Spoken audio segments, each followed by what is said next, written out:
Hey, Chase, would you close that window? Oh. I have to ask, yeah. co-pilot tonight. Okay, and we're good to go, John. Thank you.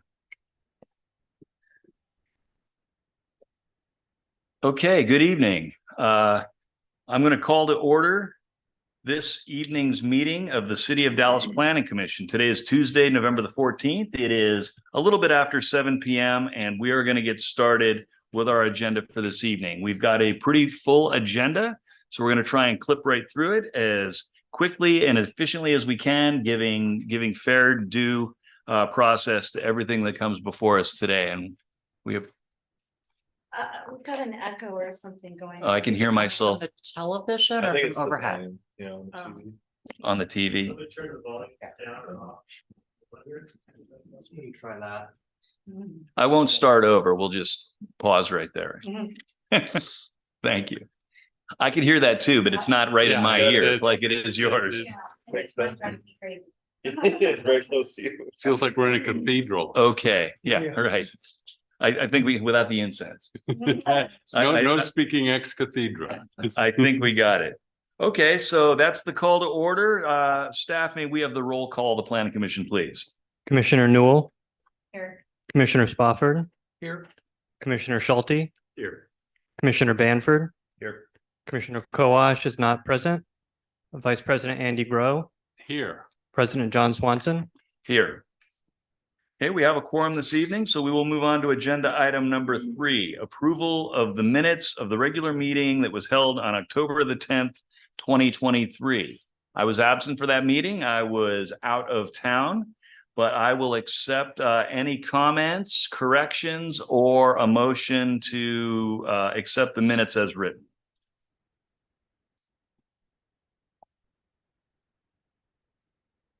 To accept the minutes as written.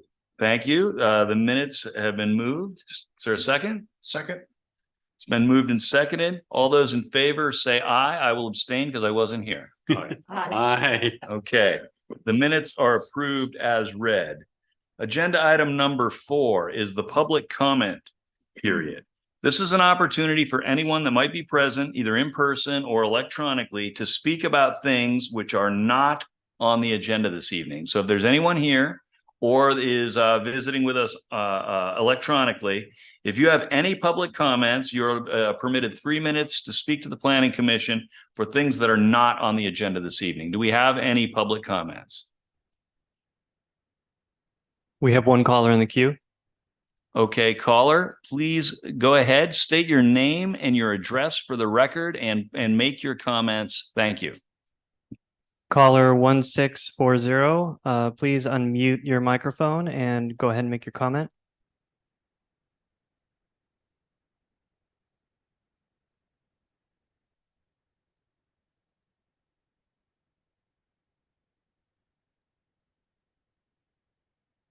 Caller, commenter, we cannot hear you. If you have a comment to make, please go ahead now. Unmute your microphone on your computer and go ahead.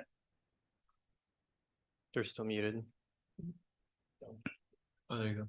Okay, Just Leroy Murray. I have the lot on Washington Street and Church. I was just listening to the meeting. I have no comments at this time. thank you very much. Then we'll go ahead and move Thank you. on. So agenda item 4, there are no public comments. Now we're going to move on to the main body of our agenda this evening. And I am going to, at staff's recommendation, we're going to move agenda item number 6 ahead of the 2 public hearings that we have scheduled for this evening.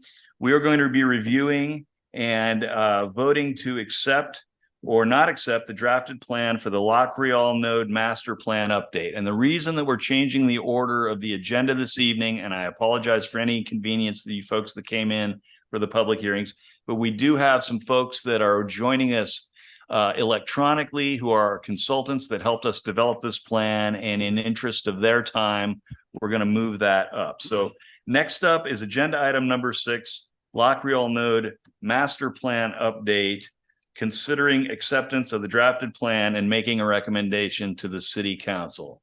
So Chase, is there a staff report or do we move straight to our consulting team? I would think we could move straight to the consulting team.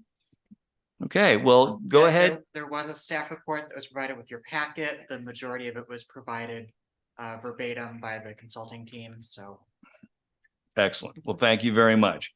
So go ahead, team, introduce yourself and let's get started with your presentation. Thank you. Good morning, good evening, President of the Turk and Planning Commission. Appreciate it, and the planning commissioners there and the city staff. Happy to be back here. We were here last month in the work session with you, John Lagarde from Healthy Sustainable Communities and Matt Brinkley from Green Top Planning. We're the consulting firm that started last December, working with your staff here on the updating the city's Lac Réal Node Master Plan here. Happy to be back here with you this evening again. Just a couple items that we're going to be going through on the agenda here tonight. As the president noted, you'll be voting tonight on the preferred concept land use, also known kind of as a transportation plan. It's all inclusive plan for the future concept. Again, this is the new proposed master plan that will be going forward. Matt will talk about some of the implementation steps, and I'll go over the financial model in here as we go through this presentation here this evening here. The city of Dallas, over approximately 20 years ago, started and came up with, on the left up here on your screen, the Lac Réal concept plan. You're all very familiar with this. We've presented this before. And this was approved, like I said, about 20 years ago. And during that time, not much activity has taken place in that node area there. So again, the city looking at how this node could be further enhanced and what's the opportunities to keep up with the opportunities for commercial and residential in this area. We know that over the last couple of years, the city's worked with Eco Northwest and commissioned their economic opportunity analysis, which really showed that there is a shortfall of commercial land within the city of Dallas. And this is, a great opportunity to think about creating this node for those future attractions moving forward with this concept here. Working again over this area, we have started originally with 60 tax lots and 40 different ownerships. This grew to from 122 acres originally to 222 acres. Consisting of really, originally you had general commercial to the west with the commercial neighborhood to the southeast, some low density on the east side of Polk Station area and high density on the south. Existing low density residential predominates the unincorporated parts of this node here. So really working with the city here and setting up a technical advisory committee, which again, the staff report calls out, and it's in our technical memorandum number 1 and number 2, had a great representation across the different agencies, different developers, as far as participating owners in the area and other governmental agencies. So really casted a wide net. I compliment the city on doing a fantastic job on having a really good technical advisory committee. We met with the advisory committee 5 times, and over that process really helped to kind of shape this node that Matt's going to talk about here in a second, this concept number 4. But from that, we also had an open house, and one of the highest attended open houses here within the city. Over 80 people came and attended it. So I commend the city also. We had an interactive website. So we talked about that and showed the the commission that last time. So really outward facing, great participation from the community, great awareness, and a fantastic plan that we're excited to have in front of you here tonight to be moving it forward. And Matt, I'll turn it over here to let you talk a little further about concept number plan 4 here. Okay, thanks, John, and Chair and Commissioners, Matt Brinkley, Green Top Planning, and thank you for having us here tonight to talk to you again about the Lac Réal node concept plan. As John mentioned, this is updating what is known as the master plan for this mixed use area for the first time since it was originally created about 20 years ago, and reacting directly to changing conditions in the community, different needs that have emerged during that time frame. Specifically with that economic opportunity analysis, that EOA found a much larger need for commercial employment land than was originally identified back when the La Creel node was originally designed, and those land uses were sort of set up at that time. And specifically, the EOA identified a need for another 94 acres of commercial employment land within, hopefully, the existing UGB. And so we've moved some things around in, talking to the TAC and doing the open house, and figured out a way to locate some more commercial land there, sort of on the east end of what is currently the existing node. So they're west or east of Polk Station Road, and kind of going all the way then east toward what would be the future extension of La Creel Drive, and all the way then along Ellendale to the future extension of Hawthorne Avenue north of Ellendale. And then mixed in there as well, you have some high density residential, again, responding to a need that was found in the 2019 housing needs analysis that Echo Northwest did for you all, as well as medium density. And so medium density residential was really the one that Echo Northwest found to be deficient. There wasn't enough medium density land in the city. And so we found some more room for that, and trying to organize the residential land, both medium and high density, in close proximity to commercial in this mixed use area on the south side of Ellendale, which is new. Of course, previously, land south of Ellendale was not included in the node. This time around, the node has been expanded, or that's what's being proposed. And as all of you know, right there on East Ellendale, between La Creel and Hawthorne, you have some existing single-family residences.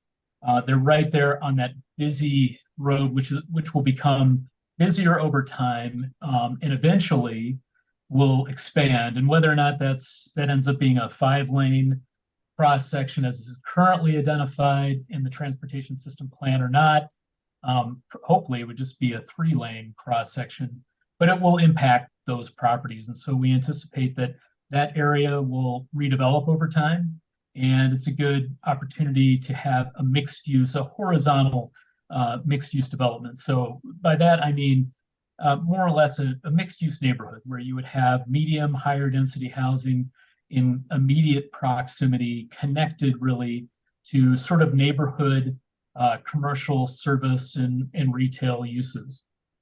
And then right in the middle of the node, on the north side of Ellendale, you'll see that there's about 7 acres of land that would be devoted to a park.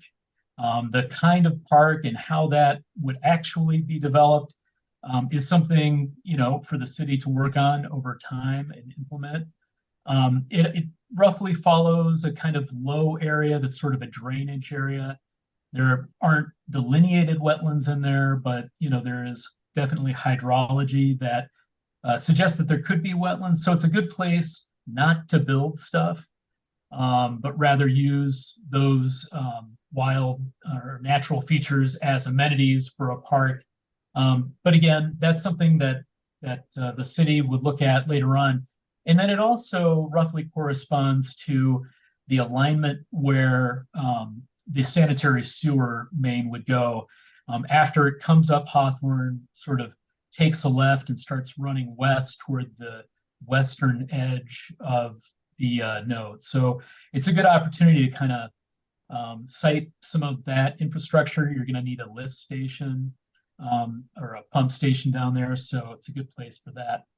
And then connecting all of this stuff together, we wanted to make sure that there was a good active transportation network. So we have some multi-use paths, as well as improvements that would be made through transportation project improvements that your TSP will talk about. And you're going to be updating that soon. So, and specifically there, we're looking at bike lanes, sidewalks, multi-use paths on La Creel, Hawthorne, running all the way up through the nodes so that you're able to connect this new park with existing parks and recreational facilities, as well as the schools that are further down Hawthorne and connecting all the way up to Rotary Park, which of course is on the west side of Kings Valley Highway. You can see some little cross sections there down in the lower left-hand corner of your screen. And those would be typical of the kinds of, for collector, for Hawthorne, LaCreole, that's what those streets could look like. Again, that's something that would need to be adopted into your transportation system plan. And you'll be doing that work shortly. So it's a good time to be looking at all of this together as one. And so, John, I think you're up next with the financial model. Yeah, thank you, Matt. And one of the exciting things that we worked on with the city was modeling this and looking at what the potential new revenue as this area goes forward, and looking at those assumptions as far as commercial and residential, and then just as the time frame, as Matt pointed out, and I got to commend the city is diligently working on putting that new sewer line main in. That is critical to having the node have the infrastructure there for it as a support in the future. So really, and you see the 30-year projection here for the revenue here, we really started showing this changing and ramping up from the city here in the next right around about 2028 to 2029. You start seeing a significant increase in the revenue there. And folks, that's really important. That's really smart from your city manager, community development, your staff here in your public works, just really looking at that, because that really provides future funding for you for infrastructure such as TIF and revenue bonds, and having that additional revenue is a great way to help this node expand. And like Matt pointed out, to meet the connectivity of the future roadways in this area here and attract development in this area. There, one of the great things about the TAC committee was there are folks out there that want to come there to this commercial node and residential node. So there's demand here, and having the additional revenue and the infrastructure put in there will definitely create those opportunities there. So I really commend your staff on forward thinking and looking into this, and you folks in helping shape this area. That, Matt?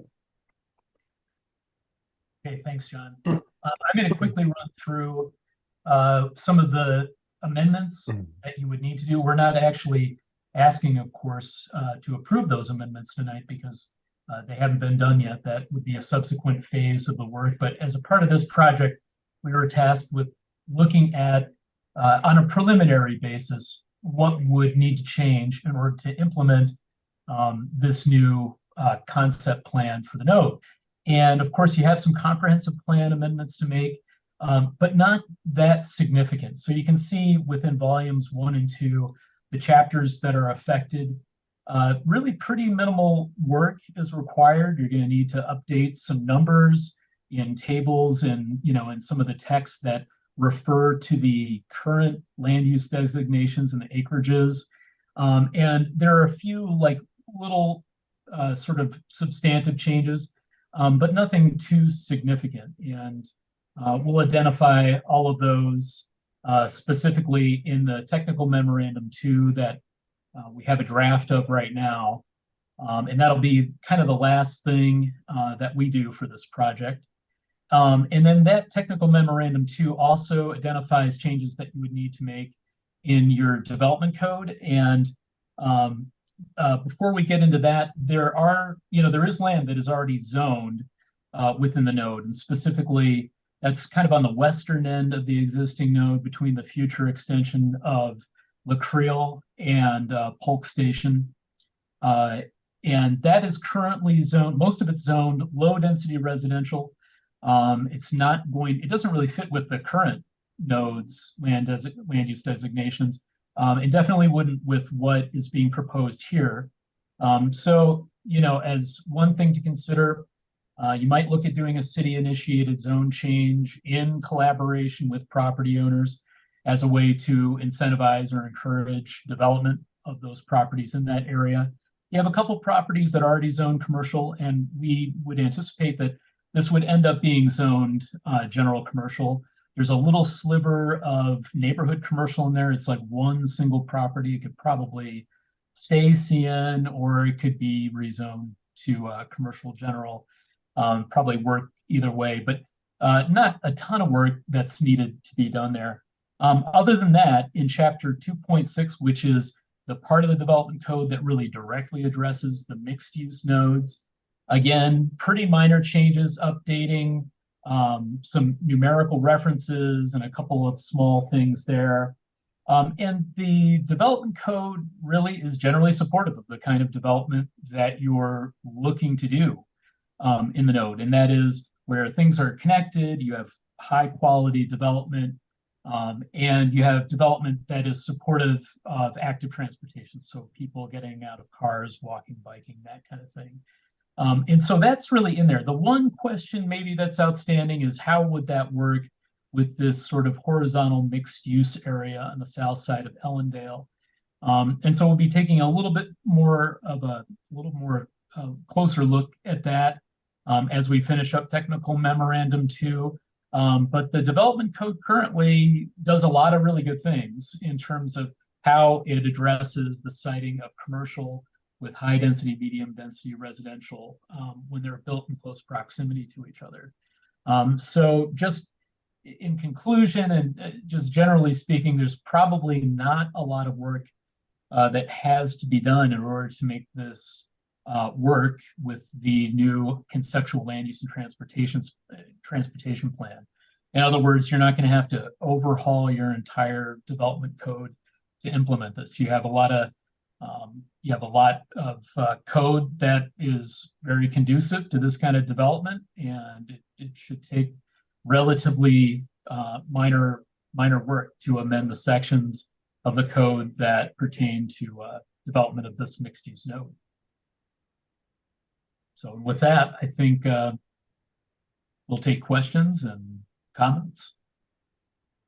Okay, thank you very much. We'll go around the table here, around the dais here, and ask planning commissioners for any questions. I just want to point out that what we're doing here today is we are going to be asked today to make a recommendation to City Council to consider, this is option number 4, correct? Yeah. Option number 4 of the work that was done by the Technical Advisory Committee, our staff, and our consultants to move the Lockreal conceptual plan to City Council for their consideration of approval. I just have one question. I know that our group has been briefed on this a couple of times at least, and this is our last chance to make comments on it. Has the City Council had a chance to see this all along the way as well? Okay. Actually, you will see this one more time after the implementing ordinances are ready for amendment of the comp plan, amendment of the development code.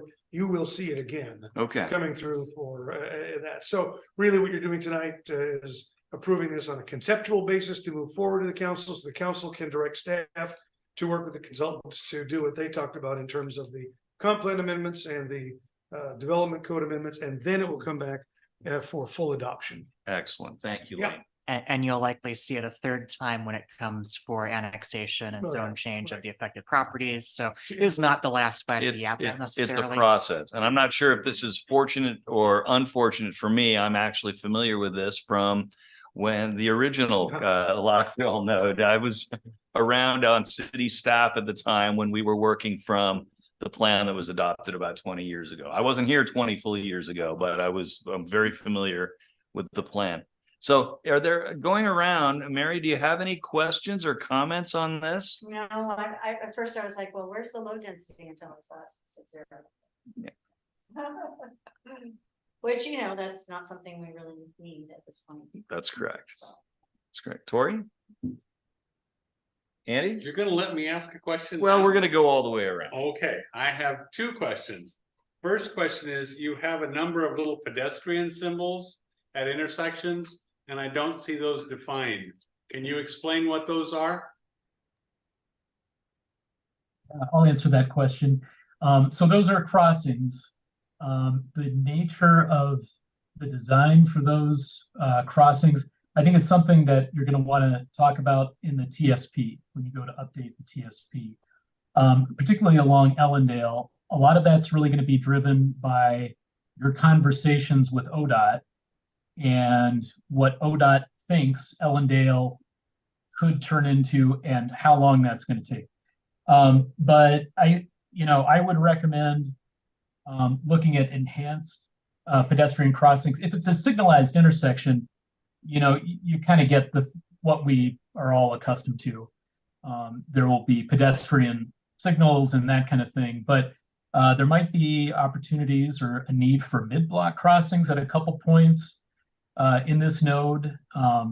And for those, you would be looking probably at like a repeating flashing beacon with a pedestrian refuge island in the middle. For example, if Ellendale ends up becoming a 3-lane cross section, you have a dedicated left-hand turn lane, you would put that refuge island in the middle with an RFB at that crossing. So, and I assume everyone's kind of familiar with those. Those are the pedestrian activated flashing signals that go to alert motorists that there's somebody crossing the street. But at signalized intersections, it'd be the typical kind of pedestrian crossing. Okay. My second question is the property identified for parks. Is that something it's obviously picked out a certain size? Is that a certain parcel that either is owned by the city or is expected to be able to be purchased by the city? Yeah, that's something that would have to be acquired by the city. It actually crosses several different parcels, and something that would probably need to be done incrementally over time as those opportunities became available, probably as a part of development of those parcels. Or it could be something that the city does a little more quickly if it has the resources to be able to do that. But yeah, that will take a little bit of work. And I assume they're currently undeveloped. Parts of them might be developed, but development in this part of the node is really sparse. There are individual single-family homes on really large lots. So, the part of these properties that the park sort of coincides with, I think are undeveloped largely, but it'll have to be a part of a much larger sort of redevelopment effort by the city. And as I recall in your presentation, you talked about those being potentially have wetland implications, which is why you put the parkland and open space areas there. Is that correct? Yeah, I mean, it's the low spot in the node. It's probably where most of the stormwater runoff drains to. So it can serve a number of purposes. It's that, natural sort of amenity area that you could put a park around. Also ends up being, stormwater management facility potentially. So it's probably the best place for that. And in fact, in the current plan, it shows a similar sort of open space area. It's kind of more, it's less rectangular. It's not really a park or conceived of as a park. It's sort of maybe more of a greenway or something like that runs along it. So it's an idea that we didn't come up with all on our own. It's the way that the land is that suggests what its future use probably should be. Thank you. Thanks for the questions. Moving on, John, do you have any questions or comments for our consultant? Not for the consultants. Okay. I'd like some guidance from you. Okay. I think it's the third time I've seen this. So Okay. it's so far down the road, so much inertia is in this. The questions that I have, coming from a totally different background than anyone else here, have to do with the role of citizen involvement in land use policy. To say that a different way, if we were to ask the citizens of Dallas in a structured way, measurable way, what do you want this city to look like in 20 years? Would it be that? And I personally have some very strong opinions that no, that's not what the majority of the people in Dallas want. That's a personal opinion. It's not based on any data. But my core question is, should I just keep this to myself, deal with it all offline with one of you, do it in some future meeting? The question I would want to probe is the voice of the citizens in this. And how is that measured? And does it even matter? I mean, we take all kinds of testimony. What if we ignore it? And just this inertia turns the city into the next Edgewater, where you wait 3 traffic lights to get through an intersection, and all that, is that what the citizens want? It's a big question, and I don't want to be an impairment to tonight. We have a big meeting. I mean, should I just shut up? Have you been through all this before, and it's just my ignorance that's causing me to ask these questions? It's not an unfair question, but it's a complicated question, and I'm not sure. And I'll ask Lane for guidance after I give you my answer. And I mean, my answer to that would be the city is responsible for planning for future development, and we're required by state land use planning law to accommodate all different land use types in our development code as we grow. So this is planning for the future. We all know, and we've heard through various specific cases, and also from more of a high altitude viewpoint, that Dallas is lacking in commercially zoned property for commercial development and employment opportunities and economic opportunities. This addresses those issues. We have a need for higher density housing. This addresses those issues. In terms of taking the pulse of the citizens of Dallas in order to gauge whether or not we're going in the right direction according to the citizenry, my answer would be that we duly elect city councilors to make those decisions on our behalf. So in terms of getting the pulse of the population for planning for future development, again, these property owners are being assigned. So, you know, for example, I own property that's identified as the park. My gosh, maybe I would rather develop something else other than a park there.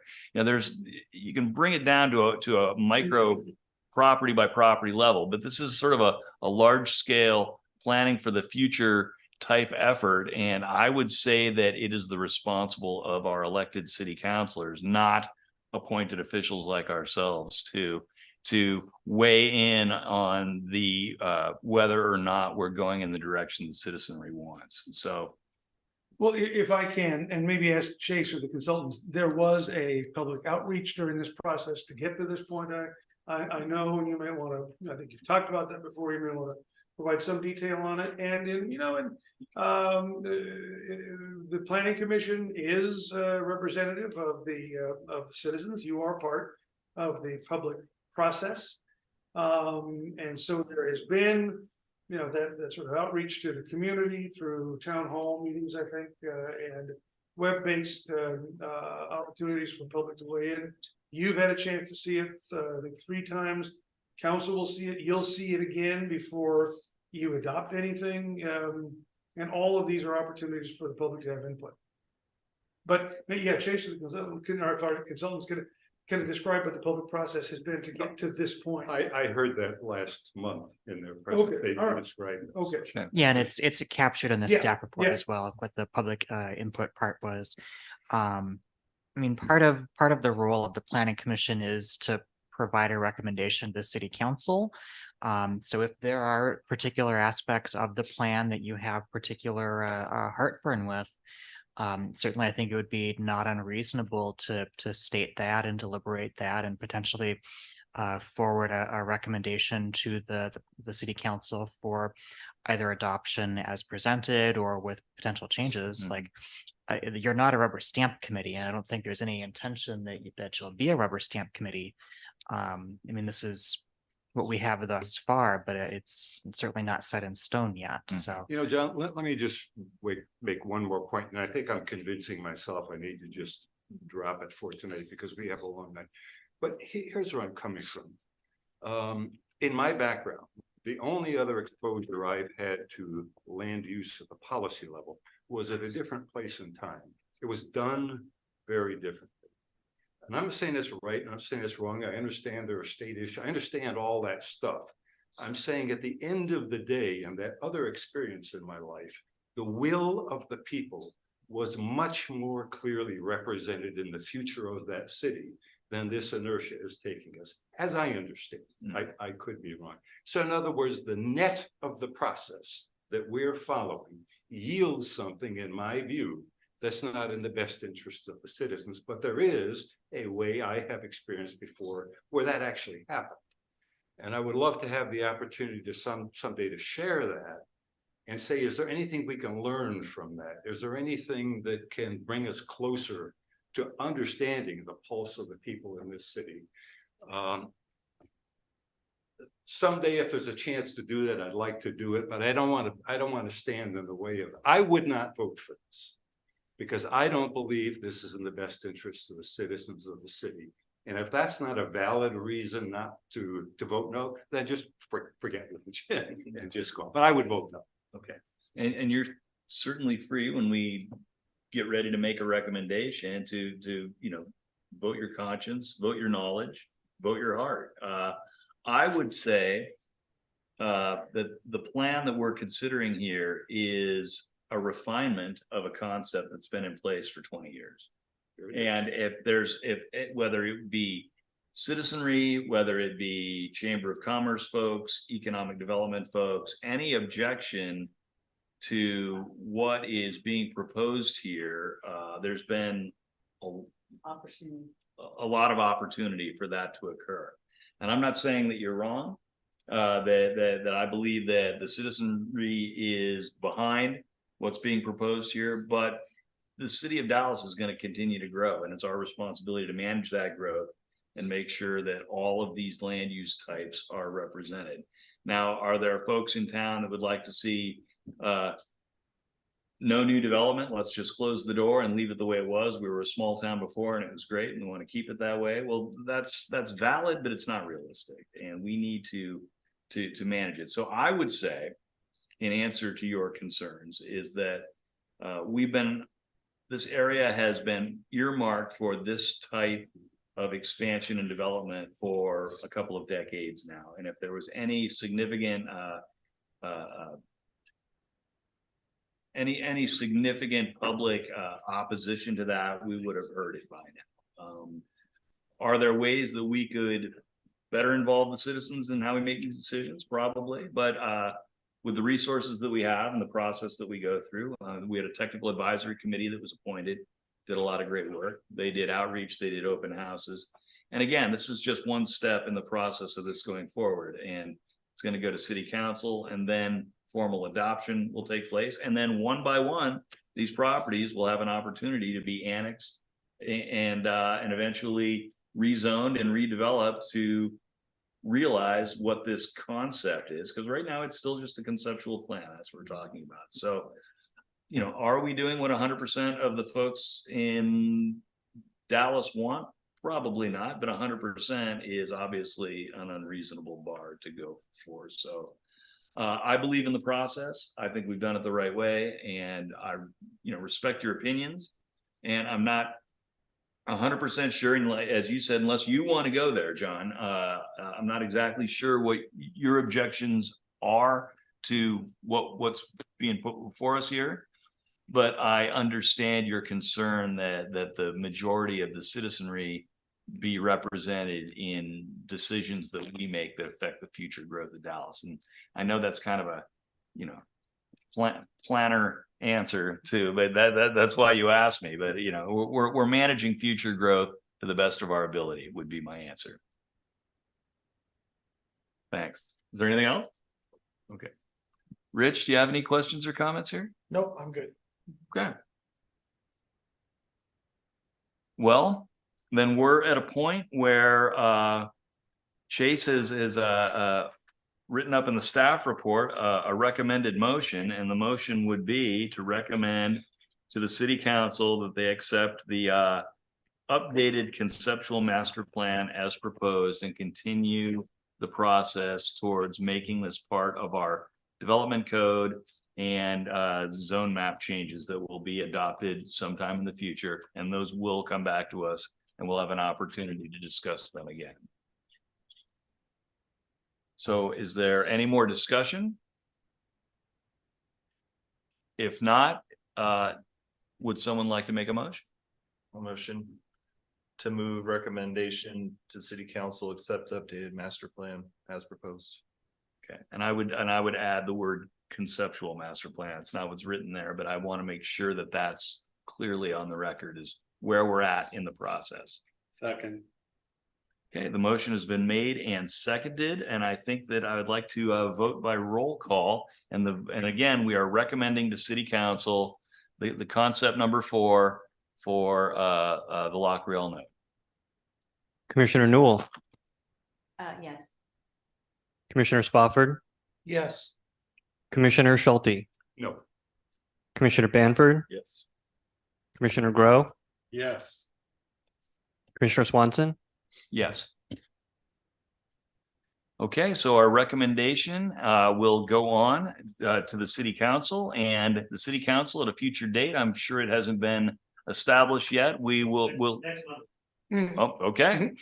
I believe that there has been a date established. So next Monday, then the city council will hear the same presentation, I would assume, and then we'll make their own decision to move this plan forward or move it forward with changes they recommend or deny it, and we go back to the drawing board. And I appreciate everyone's input. And John, I particularly appreciate your candidness in questioning the process and how we get to where we get when we do these types of things, because a lot of that's just bare land out there, and we understand that. So where we're at right now is, and thank you consulting team, and thank you staff, and special thanks to the technical advisory committee and to this commission, and our thanks go out to the city council who'll take the next step on our recommendation this evening. Okay. So we're going to move on to our first public hearing. Public hearing is a conditional use permit number 23-10 located at 188 Washington Street. And it's a conditional use for outdoor storage for Tim's Garage. I'm going to read a script because this is a quasi judicial public hearing, and it's important that we get all of the legal verbiage onto the record to make sure that we're doing all of this 100% correctly. So I'm going to start here. I now open the public hearing for conditional use permit 23-10. This public hearing is regarding the property located at 188 Southwest Washington Street. This is an official public hearing before the Dallas Planning Commission. And I now declare this public hearing open at 7:45 p.m. As the application is subject to land use proceedings recognized by state law, I read the following statement. The failure to raise an issue with sufficient detail to afford the commission and the parties an adequate opportunity to respond to each issue precludes appeal to the State Land Use Board of Appeals based upon that issue. Please direct all testimony to the record and the applicable criteria listed in the staff report or to criteria in the Dallas Development Code you believe apply to the decision. Applicable approval criteria are found in chapters Dallas Development Code 4.4.040A, conditional use permit approval criteria, and Dallas Development Code 4.2.060.A, site design review approval criteria. At this time, I will ask if any members of the Planning Commission have a conflict of interest, a site visit, or ex parte contact to declare regarding this hearing this evening. Yes. I'm a member of the Urban Renewal District Advisory Board, and this property was discussed at the meeting, the November meeting. Okay. Do you feel it precludes you from being able to make a fair decision this evening? No. Okay. Well, it's been noted on the record that Tory Banford has raised the fact that he is on the Urban Renewal Advisory Committee. Is that correct? Yep. And he is familiar with the property and it's been discussed at meetings of that body. Is there anyone else that would have a site visit, ex parte contact, or a conflict of interest? Seeing none, I'm comfortable that Tori will be able to participate this evening. The hearing will be conducted in the following manner. We'll begin with a staff report followed by questions of the staff. Thereafter, we will hear from the applicant, including any members of the applicant team, for a total of 15 minutes. And this may be followed by questions from the Planning Commission. Thereafter, we will hear from all other interested parties in presenting testimony on this item before the commission. Each person will be provided 5 minutes to testify. We will then go back and provide the applicant with 5 minutes for rebuttal or comment on anything that was brought up in testimony. After we've heard all testimony, I will close the public hearing and ask the commission to deliberate and then ask if there is a motion in response to this proposal. In this case, the commission's decision is final unless the decision is appealed. At this time, we'll start with the staff report. May we please have the staff report? Yes. So as you mentioned, there's 3 approval criteria for conditional uses. The site essentially has to be adequate for the need. Negative impacts on adjacent properties can be mitigated, and public facilities have to have capacity to support the development. There's also the 5 approval criteria for site design review. The application is complete. Underlying land use district standards are met. Non-conforming development is upgraded. Design standards of Article 3 are met, and pre-existing conditions of approval are met. Staff report goes into greater detail on each of those individual criteria.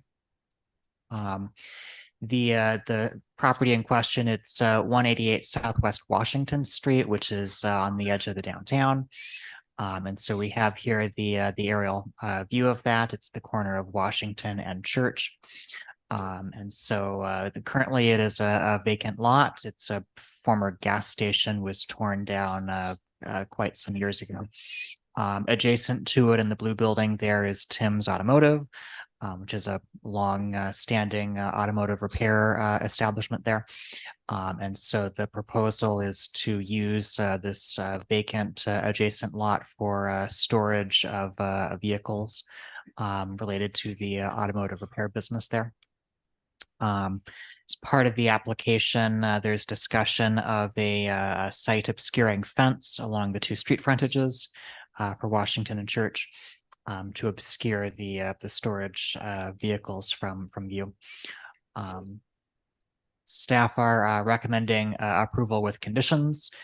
Conditions are listed in the staff report and shown there on the screen, basically relating to installing a 6-foot tall site obscuring fence along the street frontages within 6 months of the approval. That the gates on the perimeter fence have to be operable by the fire department. That the Washington Street driveway, which is Washington Street is a state highway, that driveway be closed and vehicle access to the storage lot be from Church Street. And then no heavy repair activities to be conducted on that lot. I mean, they already have the interior repair bays, so they shouldn't need to be doing any sort of heavy repairs on the lot there. So not allowing that, but giving exception for minor repairs as may be needed occasionally. Those are the conditions of approval that staff have recommended. There's been several letters of testimony submitted after the staff report was published from various parties proposing additional conditions of approval. So certainly you can consider those as you proceed with your deliberations. But that concludes my staff report. If you have questions, certainly happy to answer as best I can. Thank you, Chase. Commissioners, do we have any questions for staff on this conditional use permit application?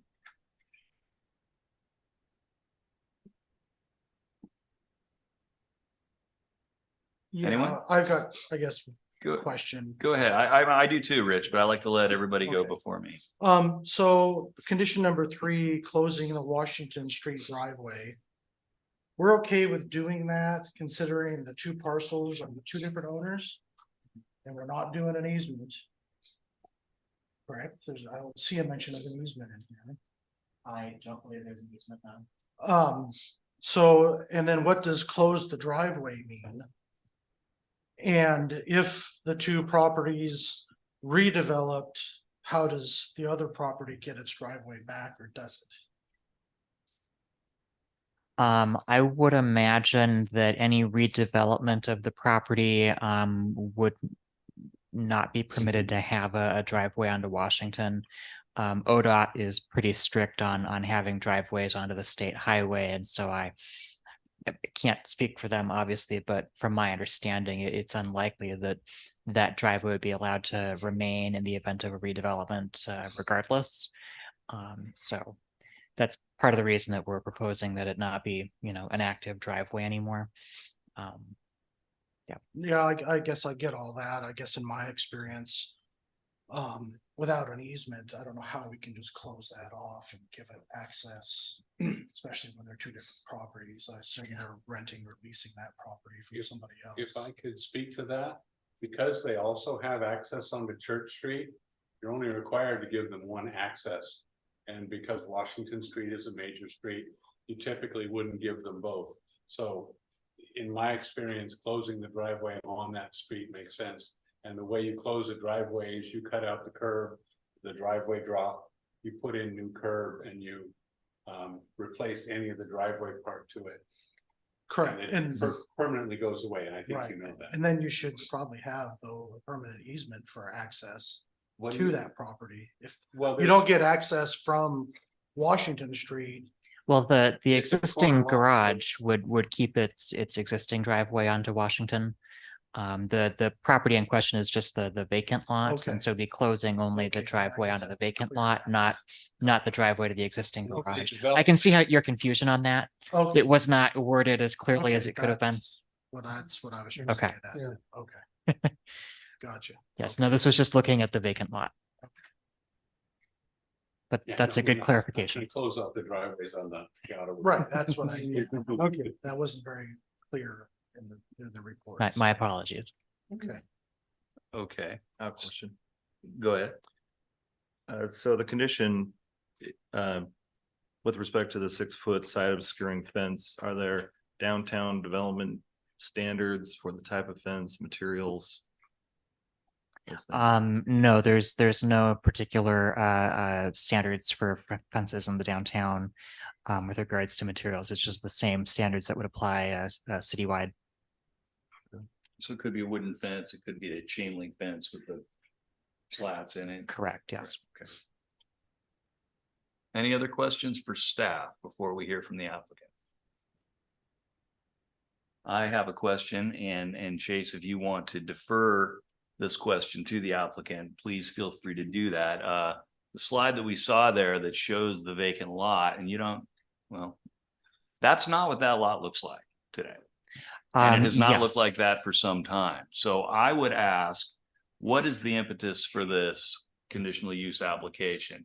Is this something where these folks came in and decided to apply for the conditional use and get the property square with the development code?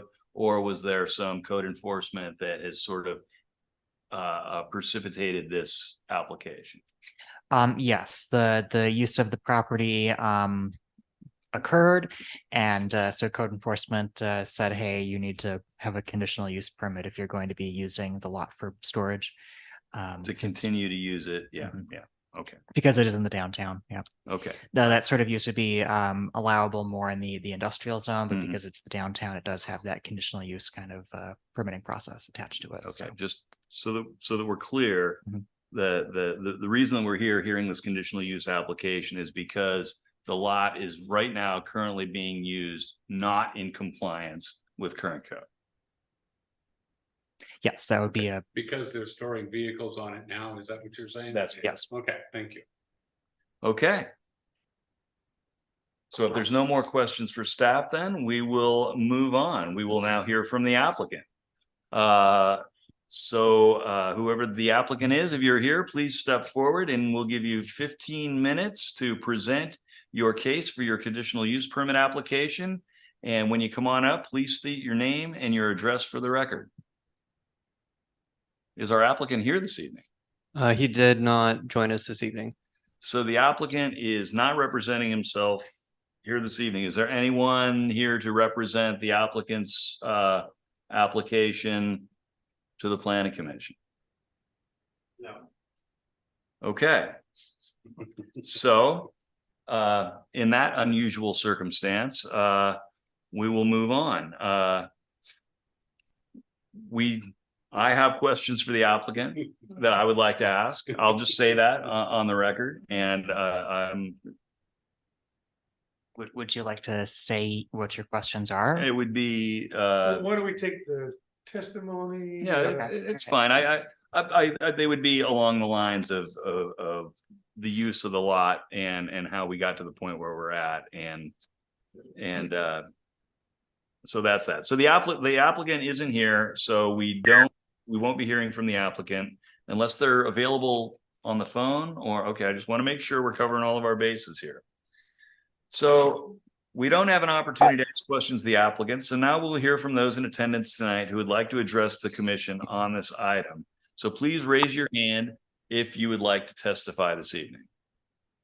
Mr. Dalton in the front, please step forward, state your name and your address for the record, and you have about 5 minutes to present your testimony on this conditional use application.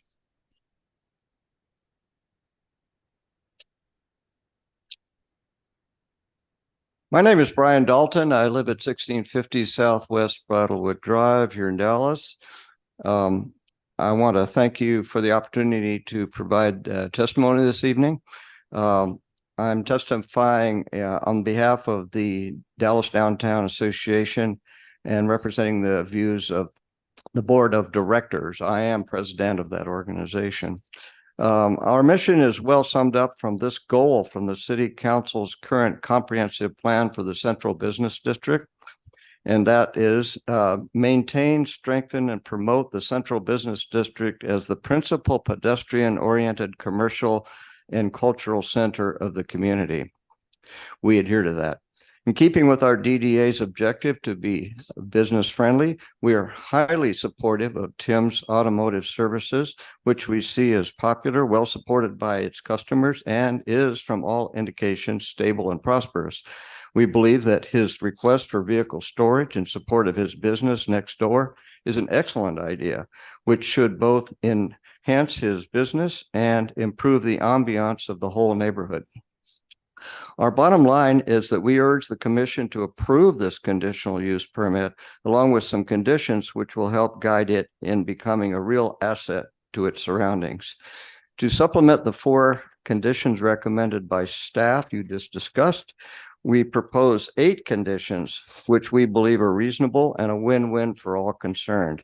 Please note that these conditions are premised on our understanding that the lot will serve as temporary storage to directly support the flow of customer vehicles in and out of the vehicle repair business next door, and not as long-term storage or for other purposes. These conditions that I mentioned are: number 1, the property will be used solely for the purpose of the temporary storage of whole vehicles in process of repair at the shop at 172 Southwest Washington. Number 2, disassembled vehicles missing major components or inoperable vehicles will not be stored long-term on the property, and long-term is defined as longer than 6 weeks, and you may want to refine that number. Number 3, no used vehicle assemblies having residual fluids in them will be stored on the property. For example, engines, transmissions, rear ends, that sort of thing. Number 4, the storage of used tires for more than 6 weeks is prohibited. Off-rim tires must be covered by a tarp to prevent mosquito breeding.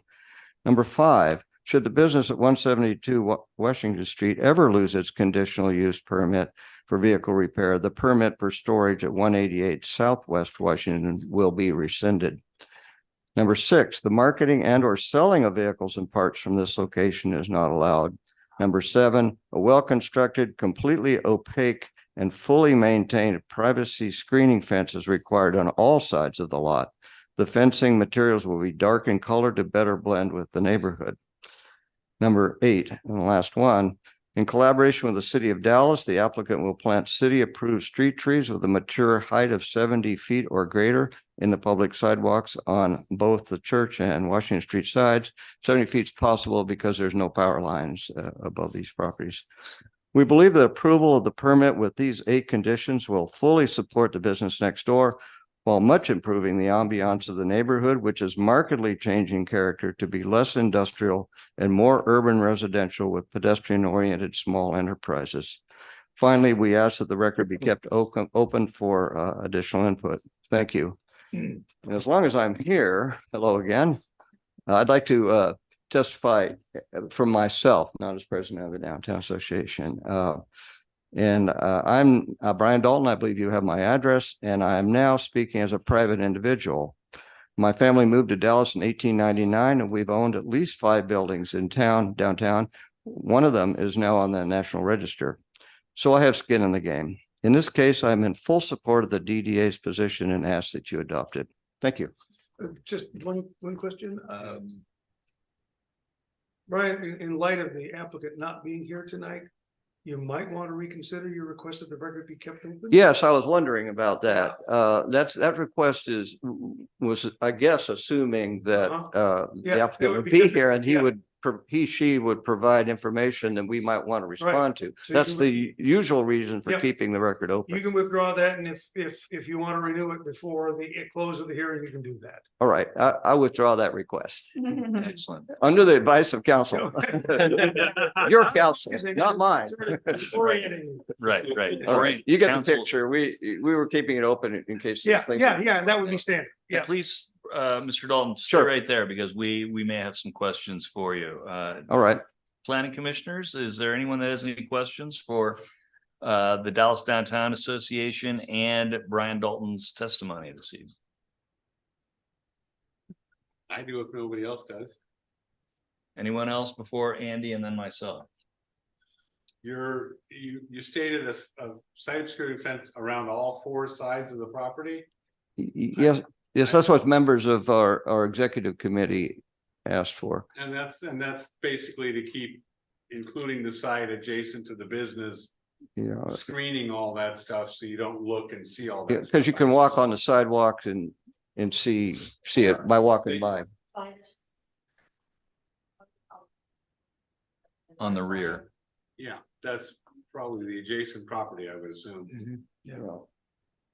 You're welcome to discuss that, no, I'm just assuming that when that was the reasoning is that other people shouldn't have to see it. Makes perfect sense, and that's why there was talk about the gates. Any gates would be accessible by the fire department. If I may, this was particular concern right here. Because people walking along here, driving along here would be able to easily see. Okay. And do we know if the applicant, that's where they want to put the gate to access the property? I mean, that's the logical place. Do we know? That was not indicated on the applicant's plans. My recollection of that area is that there's somewhat of a grade change between the 2 properties. So I'm not sure if vehicle access from one to the other is currently practicable, but. So we don't know where they're planning on access. Oh, yes, the gate that they were showing on their plans is where the current driveway is off of Church Street. Huh. So they drag them all the way around the block. On Washington or around Street the corner. So there's no direct access between Tim's garage and their storage lot, according to the plan that he submitted in his application. Yes, that would be correct as shown. The proposal in the application was for there to be the fence along Washington Street and the fence along Church Street with the gate where the current driveway is on Church Street. Okay. Well, again, these aren't questions for Mr. Dalton, so thank you for your patience on that. How disassembled vehicles, residual fluids, used tires, if it's all behind a site obscuring fence, what would be the method by which do you think that we could enforce those conditions? Other than inspection or complaint driven? I understand the mosquito problem with the tires. Yeah. But in terms of, car parts or front ends or rear ends or leaking fluid, no one's going to be able to see that. Well, if I may, in direct answer to your question, I hope, is that a derelict vehicle parked for a long time has a tendency for the seals to dry out. And if there's any residual fluids, usually motor oil, that sort of thing, will drip into the ground. That site has already been the site of a garage and has, as I understand it, still an what's the right word? Unresolved contamination issue in the center of that property, because it's covered over with concrete and they'd have to dig through the concrete to test it. But if it drips onto the open ground, those tests detect parts per billion now, and they'll pick up on motor oils and that sort of thing. So we thought that that's sort of accompanying the idea of long-term storage, a problem created by long-term storage. Another problem created by long-term storage is that some businesses like this one tend to have a lot of cars in line for servicing. In this case, I think he's very popular and he does store quite a few cars in line. And what happens is that if you start using up a part of this lot or a considerable part of it for long-term storage, 2 years, 3 years, a car being torn apart, for parts, that kind of thing, you can't park those cars in there because there's no more room and they'd have to go back out on the street again. So that was our concern with long-term storage. It isn't a mini wrecking yard. We conceptualize it as a temporary storage to support his business, which is a fine business, and we really approve of it. Does that help? Yes, it does. It does. Yeah. So we're getting kind of long in testimony here. Yeah. Okay. Yeah, So Commission will have a chance to deliberate. yeah, thank you very much, Frank. Yeah. So is there anyone else in attendance tonight or available with us electronically that would like to address the commission on this item? Please raise your hand if you have any testimony. Hello. Hello. You guys hear me? Hello. Hello. Leroy Murray, Caller. owner of 188. Please identify yourself by name and your address and proceed with your testimony. Leroy Murray, 17409 Brown Road, Dallas, Oregon. We can hear you, sir. Go ahead. All right, I'm renting a lot to Tim. I've met with ODOT. They're improving that corner, so they're going to put in new sidewalk on that corner of Church and Washington Street. And I was clear to them that I want to keep both driveways. Tim's not accessing the driveway off of Washington Street. He's just using the Church Street. So I just wanted to be clear about that. And he uses it to cycle cars through, as the gentleman said before. They're not supposed to stay there pretty much less than 30 days. And all the paperwork I have, all the tanks and diesel and all that has been commissioned off that property. And I have a whole book full of documents of the removal of soil and all the gas tanks and diesel tanks off the property. So it should be, I wouldn't say clean, but as clean as they could do it. So that's just my 2 cents, but I am going to keep both driveways, but he's not going to access the one off Washington Street. Right now we have logs blocking it. So that's just wanted to be clear that I'm planning on keeping both driveways in the future. But Tim did say he would put up a privacy fence and that to tease the city. Understood. And is there any questions for me?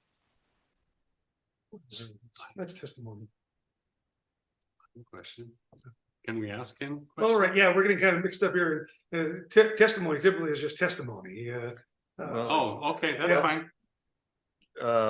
According Lane, it says we have an opportunity to ask questions. Commissioners or ask questions of those giving testimony. All right, go ahead. Yeah. That's why we're doing. Okay, go ahead. Are there monitoring wells on the property? Monitoring wells? Is that what you asked? Yes, to check the presence of contaminants in the soil. No, I just have the documents of the previous cleanup of all the tanks and such when there was a gas station there. So there's no monitoring. Okay. As of now. And no. We're talking about closing one of the driveways. You're saying you would like to keep both of them open. Is that correct? No. Yeah, I had a meeting with ODOT because they're going to improve the sidewalk and the pedestrian access all through there. I think they're doing 4.5 miles. So they're going to put the, I don't know, the proper name for it, handicapped access on that corner. They're going to make that corner wider and bigger. And they said I could keep my, both driveways as of now. But Tim's not going to be pulling cars in off of the Washington Street. It's just closed with a barrier of logs right now. Excellent. So for clarification purposes, as the property owner, it's your intent to keep both driveways accesses active, but not for the purposes of Tim's and his conditional use. Correct.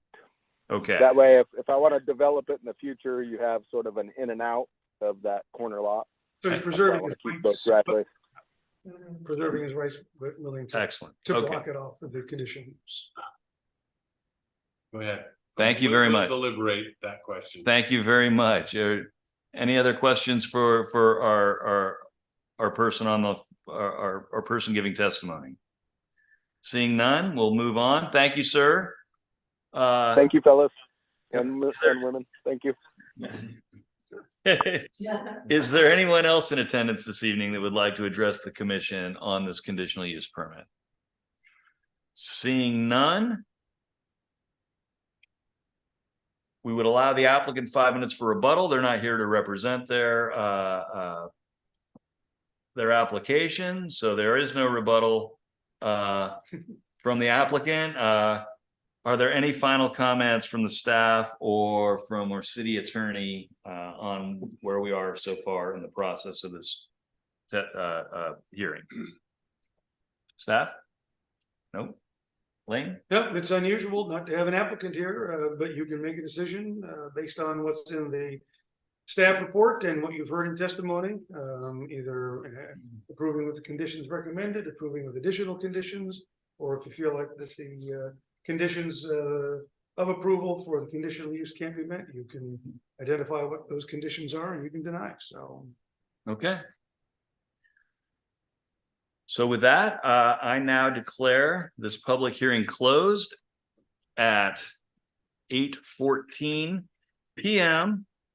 And we will now have deliberations on this topic by the Planning Commission. And commissioners, for the sake of clarity and process, I think what we want to talk about is what we think of the proposal as a whole, and then we need to break down what conditions, if we do have consensus that we want to move forward with an approval, what kind of conditions we would apply. Would it be the 4 recommended by the city? Would it be the 8 recommended by the Downtown Dallas Association?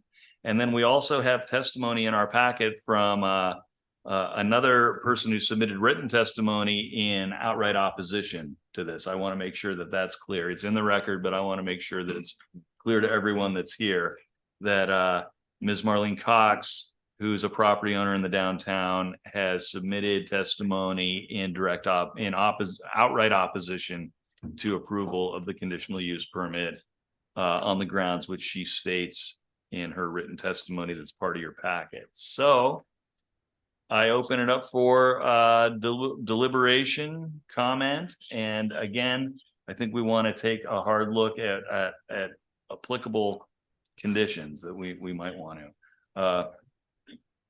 And how do we want? I like to go last, but at the same time, I want to help us through the process. This is a little complicated. I'll start by saying I like the addition of adding street trees. I do too. I was going to even say that. I think that's fair and reasonable. I was concerned about conflict between a plan like this and the goals of the Dallas Downtown Association. In fact, it was one of the questions that I had in my mind coming in here. What does the Downtown Dallas Association think about this proposal? And I think we got a pretty clear answer from the chair of their board that they are in support of Tim's and his business expansion to include this lot with conditions. So that's my 2 cents. Is there anything else that we want to deliberate upon? Andy, go ahead. Let's just jump right into this. I have serious concerns about the driveway that they want to use that's on the corner of Washington and Church. That wouldn't be a place that a driveway would be allowed. You'd want to keep a driveway as far away from the intersection as possible. I think the idea of pulling cars in and out of a gate in a sight obscuring fence right at that corner is dangerous. And therefore, I don't think it meets criterion, either of the any of the three criteria. I think it's dangerous. I think the existing driveway doesn't support safety and traffic. The required public facilities, I think the driveway being there is not an adequate public facility. It should be moved as far away to the opposite corner of the property so that when they're moving things in and out, somebody coming around that corner isn't surprised by a truck or a car that can't move right there. And as far as closing the driveway on Washington Street, I think it needs to be closed as in the conditions is recommended, because that is a major arterial and a state highway. And a state highway, and in my experience, you don't keep multiple accesses onto a property that has the option of a different access. And I know for a fact that if ODOT looked at that, they wouldn't allow that driveway to go. I have personal experience of a set of apartments that wanted to keep an access on Highway 22, and they were required to access from way up the hill behind the property on a very small street because that just wasn't allowed. Anyway, that's all Yeah, I'm we going to care say. about that. That's almost testimony. I mean, the ODOT Sorry. said that he spoke with ODOT Okay. and ODOT said that he could maintain it. So that's the testimony that's in the That's record. fine. Okay, then Yeah, I withdraw that comment. Thank Yeah. you. All right. Lane. But yeah, I think the driveway needs to be moved, and I think the driveway on Washington needs to be closed.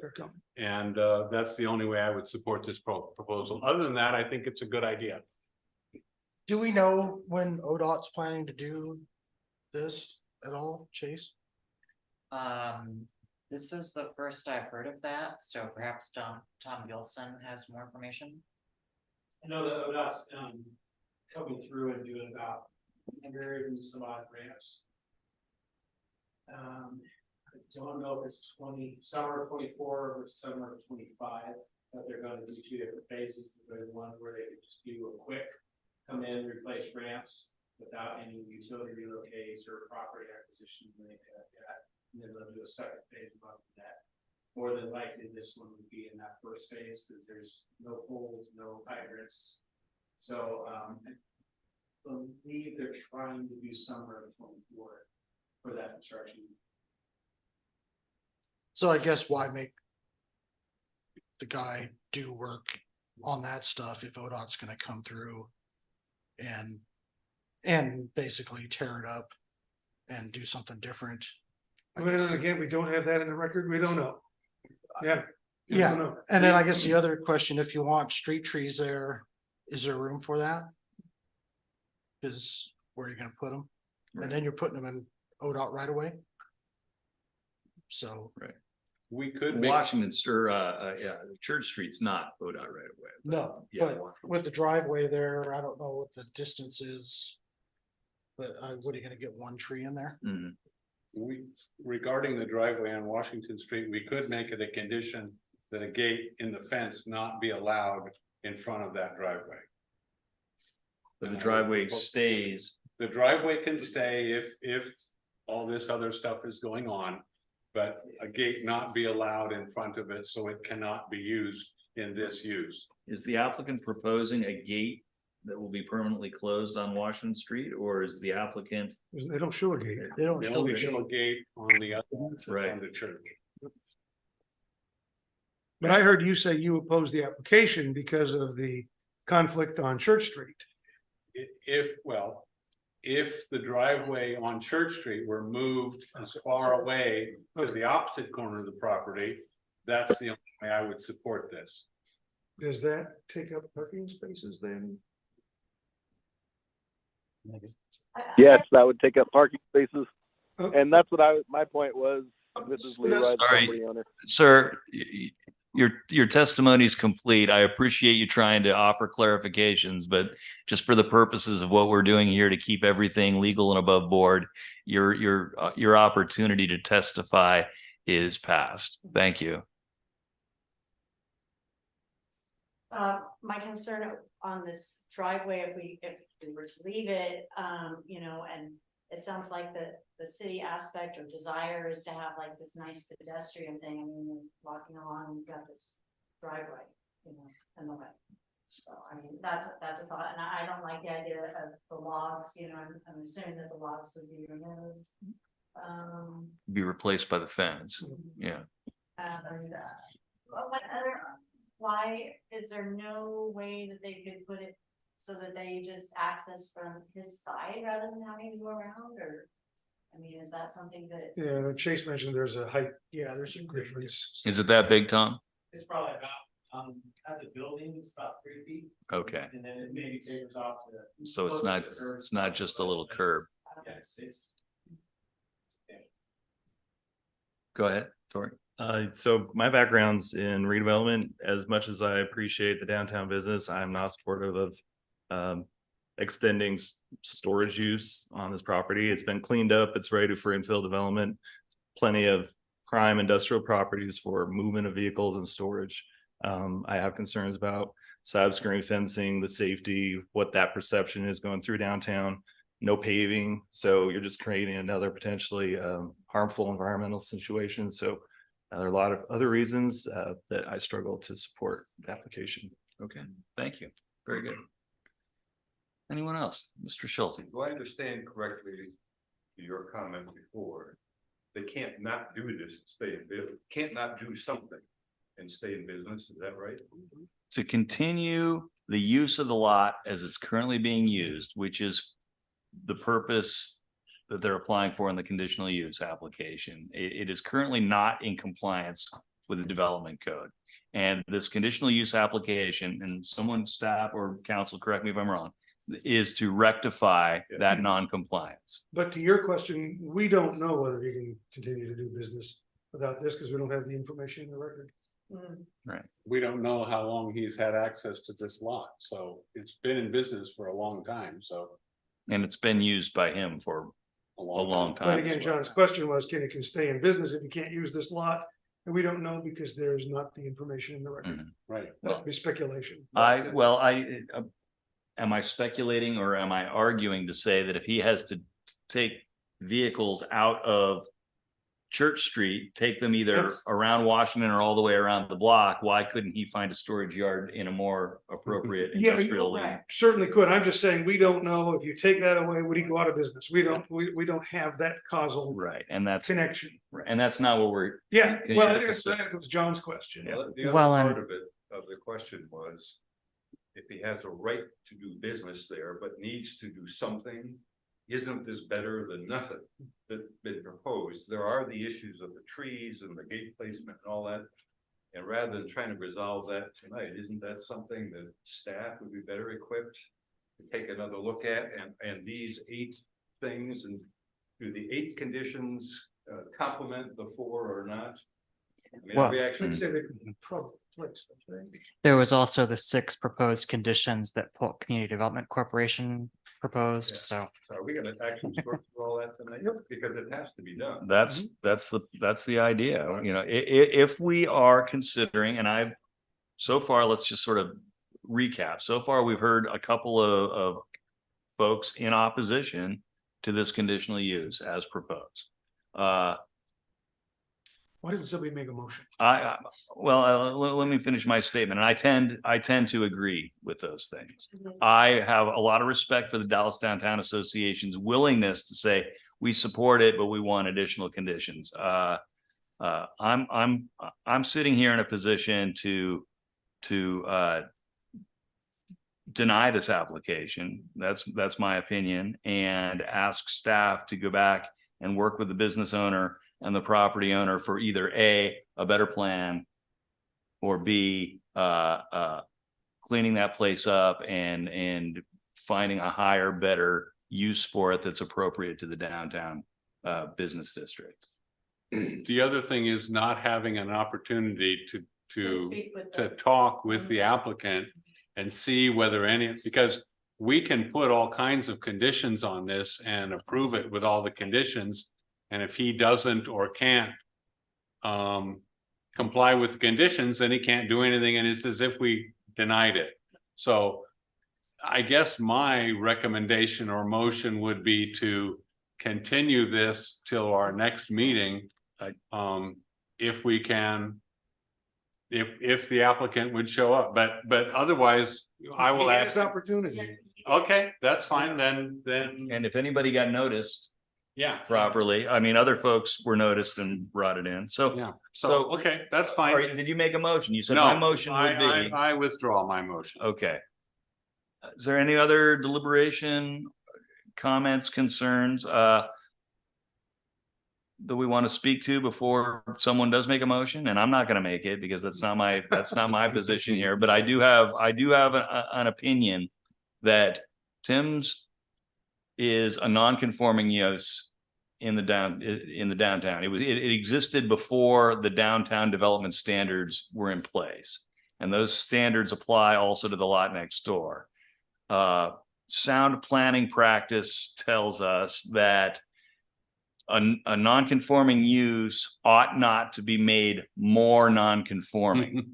And that's exactly what's happening here. They are separate properties, they're separate addresses, but at the same time, we are being asked to permit a non-conforming use business to become more non-conforming in the downtown business district.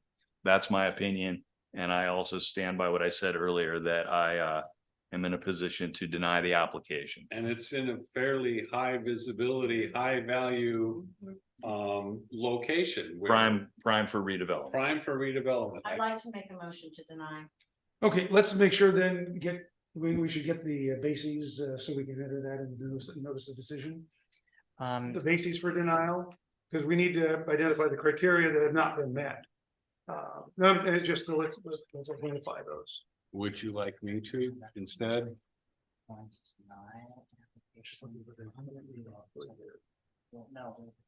Yeah, just, may I ask a question? Is that appropriate? Yes. If we deny that, can he just keep doing what he's doing? No, he did that. The reason that he's here is because he's not in compliance, and code enforcement has informed him he needs to either make a change or go through this process.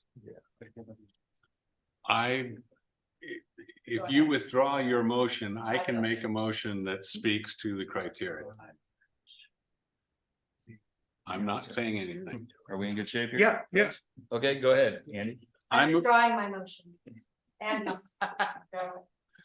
I move to deny the motion on the basis that it does not meet the criteria of Dallas Development Code 4.4.04040A1, in that the site, size, dimensions, location, topography, and specifically access are adequate. I don't believe the access is adequate on this property with the gate and the access on the far side, which would require moving dead vehicles on a major street and bringing them in at an unsafe location on the property. I think the negative impacts of the proposed use on adjacent properties, specifically the access, I don't believe they can be mitigated without changes to the application as it is. I also don't believe that the required public facilities have adequate capacity to serve the proposal, in that the existing driveways can't safely support this proposal. And for those reasons, I move to deny.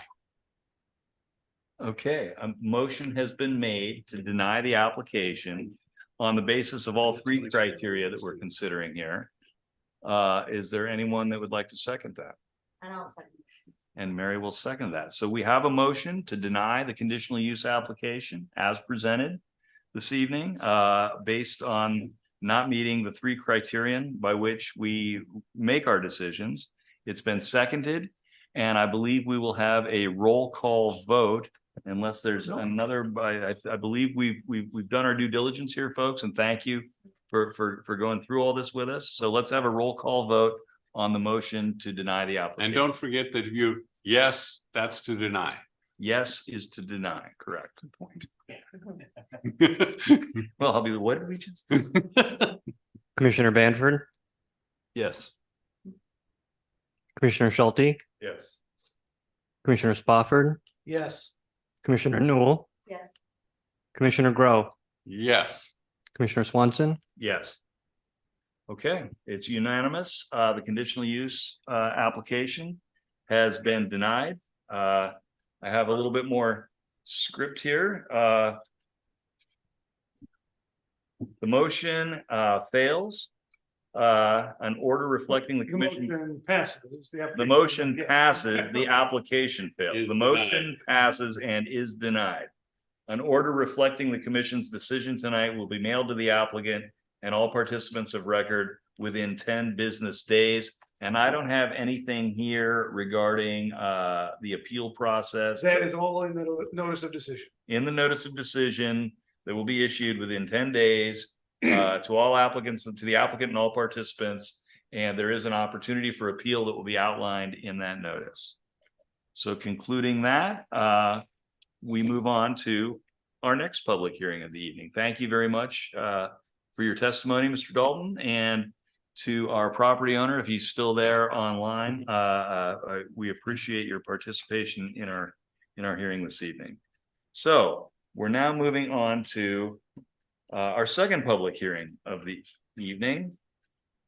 Let me get to my spot, and this is to be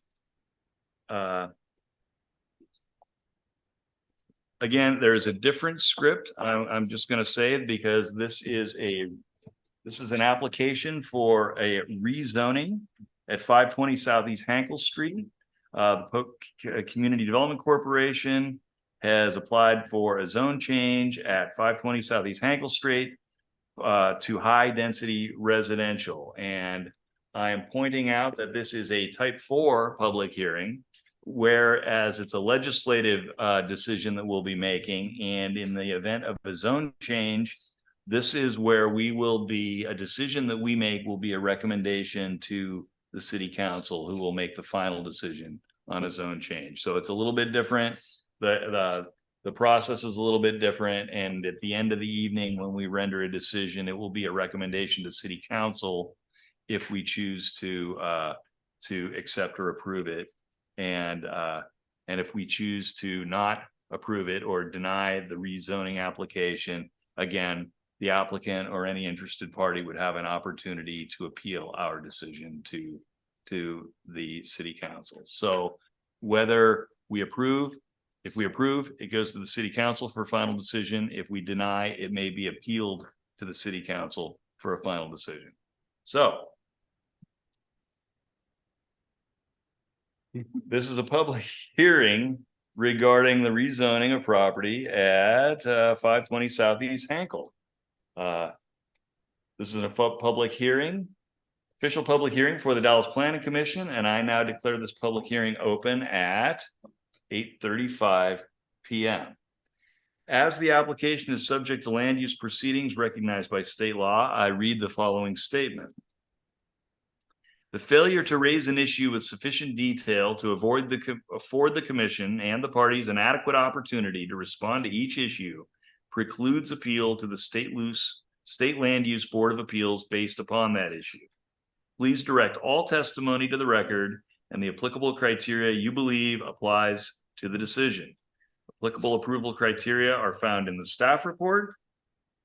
And at this time, I will ask if any member of the Planning Commission has a conflict of interest, a site visit, or ex parte contact to declare regarding this zone change on Hankel Street. I might, but I'm not sure. Okay. So at the Urban Renewal District Advisory Board, Polk Community Development Corporation spoke to multiple different properties. There weren't addresses, so I'm not sure if this was on it. I tried to look at the agenda. This is nowhere near the urban renewal. Yeah, this is outside of the urban renewal. Well, it was just a general update. So, okay. All right. Thank you. Thank you for your thorough, that's on the record. Your reporting. There's a lot of conversation, so I just We want to always love the be clear. self-reporters, yeah. So thank you very much. So this hearing will be conducted in the following manner. We'll begin with a staff report, followed by questions of staff. Thereafter, we'll hear from the applicant, including members of the applicant team, for a total of 15 minutes, and this may be followed by questions from the commission. Thereafter, we'll hear from all other interested parties in presenting testimony on this item before the commission. Each person will be provided 5 minutes to testify. We will then provide the applicant for 5 minutes to rebut any comments that were made by any other folks presenting testimony. After we have heard all the testimony, I will close the hearing and ask the commission to deliberate, and then ask if there's a motion for recommendation in response to this proposal. At this time, we'll start with the staff report. May we have the staff report, please? Yes, so there's essentially 5 criteria for zone changes. The request has to be consistent with the statewide planning goals. Request has to be consistent with the comprehensive plan. Public facilities have to be able to support the development. The change has to be in the public interest, and the request conforms to the transportation planning rule. So as you mentioned, the property in question is 520 Southeast Hinkle Street. That's what the applicant, the Polk CDC, owns. The planning official, that being myself, does have the authority to expand rezoning requests as necessary for the orderly expansion of the city.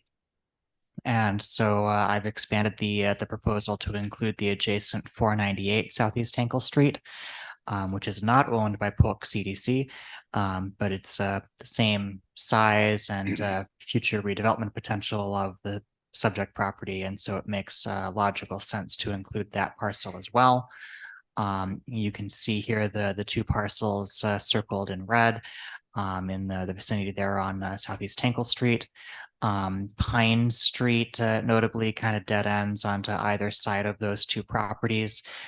There's a recorded street plan showing the extension of that street through the properties to form a continuous east-west roadway at such time as the properties are redeveloped. So that is a recorded document. The zoning for the property as it exists currently is low-density residential. But you can see it does abut up to the high density residential behind it. And there is medium density in the vicinity as well.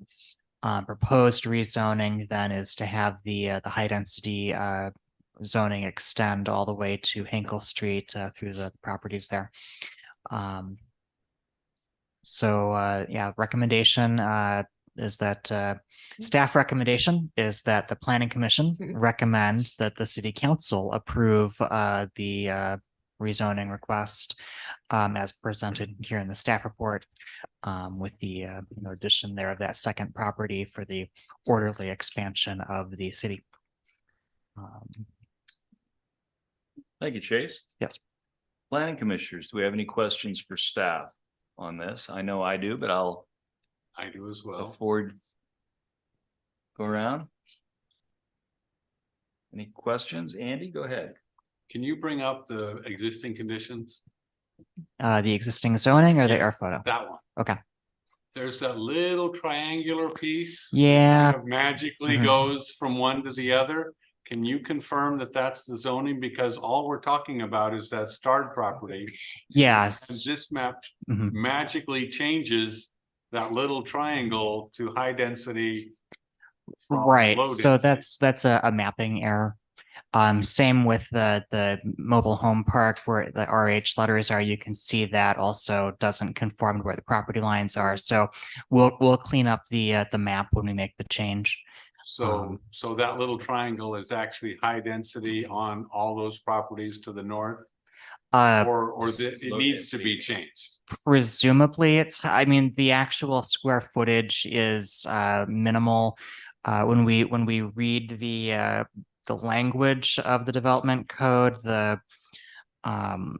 zoning boundaries, if they're not the center line of a street, then they're accurate to essentially the measurement as you would measure it on paper with a ruler printed at a certain scale. So the fact that we can zoom in to be accurate to the millimeter in the computer So it's supposed to be to the property lines, not arbitrary lines drawn across. That would be the logical That inference. would be fine with me. I Um, just don't want us to try and do something that's gonna get us into trouble later.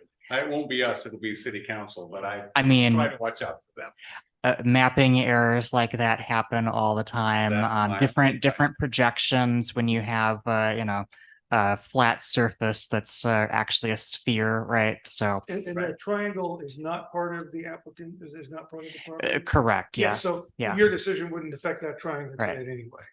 So, but if they redraw the zoning maps. That's where my concern is. Mhm. But Yeah. if Yeah. it's not a problem, It's not a problem. I see nothing, Right. nothing at all. Look at it this way, would be no opportunity to develop low triangle. density residential on that teeny little sliver there. Yes. So practicability purposes, Okay. that it's good enough. Fair enough. It's good enough. And Chase, you said something about a street that is intended to go through east-west. Is it Pine Street is supposed to go through? Yes, you can see there's the two halves of Pine Street to Yeah. the east and west of the property. And so that would form a continuous street when the So properties are redeveloped. Pine would go all the way through there, Mm-hmm. even though it doesn't line up properly. The street plan that's shown has a curve through those properties to align. So there is a development plan for this, we're just Mhm. not getting it as part of this. Right, yes, and if you look closely, you can see where's my mouse? So this area, you can see the street already got a curves curve down, on it. Yeah. and it doesn't really show very well at this scale, but here on this corner, the street also curves up, and so those Excellent. two would kind of All I come wanted to know. together. Thank you. So I just want, I didn't get when you were talking about that, which one was. Sure. So I didn't know if it was the cul-de-sac to Stone or Mhm. whether it was that one. So thank you. Yep. That's the end of my questions and concerns. I am a happy person. My question for staff is this, as planning official, you have the opportunity to rezone the adjacent property. What is the opinion of that property owner, since it's not Polk CDC, of the rezoning? So I have not reached out and made contact with that property owner, so I cannot speak to their opinion on that. To the extent that it is an upzoning and not a downzoning, it wouldn't impair their use of the property, so I would be surprised if they're objecting to making their land Well, and more they were valuable. also duly noticed. Right, they received the no, and I suppose it's possible that they're online or here in the room. I don't know. Okay, that's fair. Thank you very much. Are there any other questions for staff on this rezoning proposal? Okay, we'll move on now. We'll now hear from the applicant. So is the applicant present to either electronically? No applicant. Okay. You know, we can't, So Rita Grady did email me earlier. She mentioned that she had another engagement earlier this evening that she wouldn't be able to break away from, but that she hoped to be here later in the evening. This is as late as the evening's going. It won't so, get much later than this. yeah. Yeah. we, Okay. we've done the best we can on this one. Yeah, you have, just listen before you have, And, you have you a know, complete application and a staff report, And, so. and all I could say, as president of this commission, we can't make someone come in here and represent their application, and staff can't either, but I Not a requirement. I would just say, so that I'm saying it out loud and it gets into the record. Staff, please encourage these folks to come in and support. I mean, and we know Polk CDC and we know the good work that they do in our community, but it makes it a lot easier on us. So Agreed. yeah, okay. And I'm sure that you already do that. And like I said, this is a little bit different than the last one. It's just kind of strange that this happened both on the same night. So, okay, well, there's 15 minutes we just saved. Goodwill. So, we don't have any questions for the applicant. So we'll now hear from those in attendance that would like to address the planning commission on this item. So if there's anyone that's here in the room that would like to testify on this rezone request, please raise your hand. Is there anyone visiting with us electronically that would like to testify? No one new in the queue. So there's no one in the room and there is no one joining us electronically to testify on behalf, in opposition or support of this application. So we will move on. Are there any final comments on this rezone request from either staff or city council? And the answer is no. Okay. So I will now declare this public hearing closed at 8:47 p.m. That's pretty fast for a type 4 application, but we roll with them as they come. So so we can now deliberate on the topic by the Planning Commission. Give you an opportunity to speak, but I'll just say that I think this is going in the direction that we've already discussed, that Dallas is in need of more residential property, more residential opportunities for citizens. And I think this is a step in the right direction, but I certainly open it up to comments, questions, deliberations amongst commissioners. Does anybody have anything to add on this? I think it'll be nice to finally approve something. Okay. Well, I'll say this too. The fact that Pine Street is going through there, that's going to give opportunity for residential to develop with access from Hankel Street and also from Pine Street. And I think this is a good opportunity. It was a leading question when I asked about the opinion of the other property that's being rezoned. This is going to be an increase in value for them or a future property owner for redevelopment. And I think this is a step in the right direction. Appreciate the good staff work. And so I think we're in a position now to entertain a motion to recommend this rezoning request to the city council. I'll motion to recommend city council approve the zoning map amended as proposed. Thank you. Is there a second? Second, Mr. Schulte. Thank you very much. So we have a motion and a second to recommend this rezone request to city council. Let's all vote on it with roll call, please. Say yes is to say we are recommending to city council the rezone and map amendment. Commissioner Newell, Yes. Commissioner Spofford, Yes. Commissioner Schulte, Yes. Commissioner Banford. Yes. Commissioner Grow, yes. Commissioner Swanson. Yes. The motion passes unanimously. The commission's recommendation tonight will be forwarded to the city council for their consideration in an upcoming meeting. Don't know if that time is set yet. It may be, it may not be, but we will look forward to that. Notice of public hearing before the city council will be sent to all the participants of record. And I will also reiterate at this time, this commission's request to staff that we hear back in the future as to the final outcome of our recommendation this evening. So thank you very much on that. Good staff work. And I think it's a good application. And I think it's just unfortunate that Ms. Grady couldn't be here this evening, but I understand. Okay. So we've already had the agenda item number 6 was our recommendation to the council. See, we approved that as well. Oh, yeah. So, Thank you for reminding me. yeah. So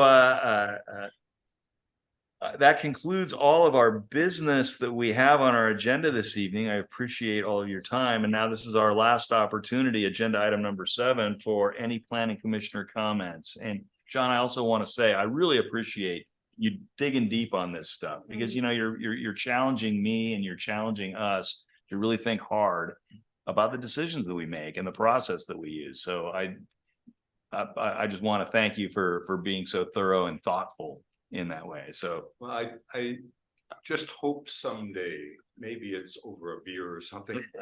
that sounds pretty good. Seriously, mean, I would like to share somehow, some way, a different experience that I've had. And this is in a different jurisdiction. Different country. Yeah. Oh, a different country. I see. But I think that's where all of our law, much of our law came from, and much of this process and the form of local government came, England, where it came from. Right. Okay. And Common law. my experience with this process there yields a very different result. Interesting. I don't know if that's right for us or not, but, and you people are much smarter on all this than I am. It doesn't sound like it. But the difference is remarkable. Yeah. To me, of how the voice of the people forcefully gets heard. And somehow to share that someday, just for us to have that context as we make these decisions. Well, And as a follow-on to that, I'm really excited to hear what you have volunteered as your experience. And so my question is to Lane and to anybody else. Am I allowed to go talk to John sometime over that beer or whatever and hear what his experience is? Schedule him for 15 minutes in the planning commission. You can tell all of us. that would be the way to do it. Yeah, I mean, there there's you go. just- Okay. there's just some comments. Sure. Or different I'm awareness. looking forward to the beer. Yeah, you serve beer too. I don't drink beer, but cider or something anyway. Yeah, that would be great. Yeah, thank you very much. I appreciate it. I would encourage us to schedule John to make that presentation. If he'd be willing. Sure, it's just a conversation. Yeah. And I'd like to have a conversation with you on the other side anyway, just to hear what's going on, even if I hear it twice. Are there any other commissioners that have any comments this evening that weren't covered in our agenda? I think we're doing good work here, folks, and I appreciate Andy for covering for me last month when I was There was hardly anything that happened. on vacation. Well, that's too bad. Yeah. Well, next time I'm going to be gone, I'll make sure I leave you with some really juicy stuff. So Thanks. So if there's no other commissioner comments, is there any staff comments before we conclude this evening? Uh-oh. Well, no. Come on, Chase. I was just gonna provide a thought that had occurred to me when you were making your comment earlier about how you were opposed to the Loch Rail master plan node. I was a little bit uncomfortable with just how much commercial expansion was included in that.